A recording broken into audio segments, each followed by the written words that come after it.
ছোটবেলায় না আমি গাজরের হালুয়া খেতে খুবই ভালোবাসতাম। তাই ছোটবেলায় রোজই মাকে বলতাম, মা আজকে গাজরের হালুয়া করে দাও, মা আজকে গাজরের হালুয়া করে দাও।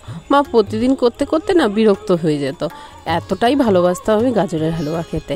আর এখন আমি নিজে যখনই গাজরের হালুয়া করে থাকি তখনই আমার ছোটবেলার সেই কথাটা মনে পড়ে যায়। আজকে আমি গাজরের হালুয়াই তৈরি করে দেখাবো তোমাদের। দুদিন আগে বাজারে গিয়ে এত সুন্দর গাজরগুলো দেখে আমার খুব ইচ্ছা করলো যে এই গাজরগুলো দিয়ে গাজরের হালুয়া করব। তাই চটপট গাজরগুলো কিনে নিয়ে চলে আসলাম। গাজরগুলো থেকে গাজরের ওপরের খোসাগুলো খুব সুন্দর করে ছাড়িয়ে নিয়ে ভালো করে ধুয়ে আমি গ্রেটারের সাহায্যে গ্রেট করে নিলাম। আর গ্যাসে বসিয়ে দিয়েছিলাম 1.5 লিটারের মতো দুধ। দুধটাকে খুব ভালো করে জাল দিয়ে ঘন করে নিতে হবে। আর দুধটাকে ঘন করে নিতে সাহায্য করবে এই এভরিডের মিল্ক পাউডারগুলো। কিন্তু মিল্ক পাউডারগুলো দিলে দুধটা যেমন সুন্দর তাড়াতাড়ি ঘন হয়ে যায় এবং একটা দুধটা দিয়ে খুব সুন্দর গন্ধও বের হয়। আমি জাল দেওয়া দুধের থেকে বাটিতে কিছুটা দুধ তুলে নিয়েছি এবং তার মধ্যে 2 প্যাকেটের মতো এভরিডের গুঁড়ো দুধ আমি এখানে মিশিয়ে দিয়েছি।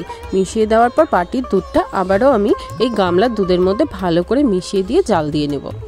এবার গ্যাসে বসিয়ে দেবো একটি কড়াই গরম হয়ে গেলে দিয়ে দেবো এতে 1 চামচের মতো ঘি বেশ ভালো করে গরম করে নিয়ে এতে ফোড়ন দিয়ে দিব কয়েকটা এলাচগুলোকে আমি ফাটিয়ে নিয়েছি আর 2টো তেজপাতা। এলাচ ও তেজপাতাকে বেশ সুন্দর করে নাড়াচাড়া করে নেব। এবার দিয়ে দিব গ্রেট করে রাখা গাজরগুলো দিয়ে খুব সুন্দর করে ভালো করে নাড়াচাড়া করে ভেজে নিতে হবে গাজরগুলোকে কিছুক্ষণ টাইম নিয়ে। গাজর ভাজার সময় আমি দিয়ে দেবো সামান্য পরিমাণে লবণ দেওয়ার কারণে গাজরটা কিন্তু অনেক তাড়াতাড়ি বেশ সফট হয়ে যাবে। আর আমি এখানে দিয়ে দিব কিছুটা ড্রাই ফ্রুটসের মধ্যে কাজু ও কিশমিশ নিয়েছি আমি টুকরো করে।